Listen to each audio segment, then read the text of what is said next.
ឆ្លើយនៅក្នុងខែកក្កដាខាងមុខនេះចាគឺមានធម្មពលនៃការទទួលខុសត្រូវការផ្លាស់ប្ដូរហើយនឹងការសម្រេចចិត្តចូលមកចាហើយអ្វីដែលលោកអ្នកបានខិតខំពីកន្លងមកហ្នឹងគឺចាប់ផ្ដើមបង្ហាញលទ្ធផលបន្តិចម្ដង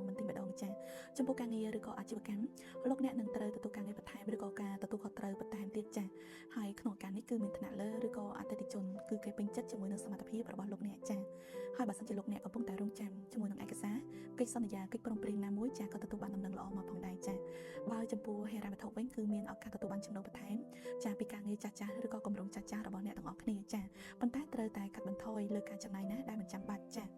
ចំពោះស្នេហាសម្រាប់បងប្អូនដែលមានគូចាអាចនឹងមានការយល់ច្រឡំនឹងគ្នាតិចតួចចាហើយត្រូវតែមានពេលវេលាឲ្យគ្នាបានច្រើនបន្តិចណាដោយសារតែអំឡុងពេលនេះអ្នកទាំងអស់គ្នាទទួលខុសត្រូវច្រើនចាអញ្ចឹងធ្វើឲ្យអ្នកទាំងអស់គ្នាមានអារម្មណ៍នឿយហត់ហើយអាចនឹងមិនសូវជាមានពេលវេលាសម្រាប់គ្នាចា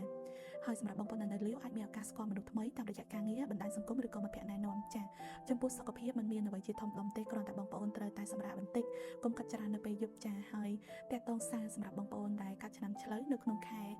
កក្កដាខាងមុខនេះចាគឺអ្វីដែលបងប្អូនរងចាំនឹងចាប់ផ្ដើមបង្ហាញលទ្ធផលអ្វីដែលបងប្អូនបានប្រឹងប្រែងនឹងចាប់ផ្ដើមឃើញពីសមិទ្ធផលនោះចាអរគុណ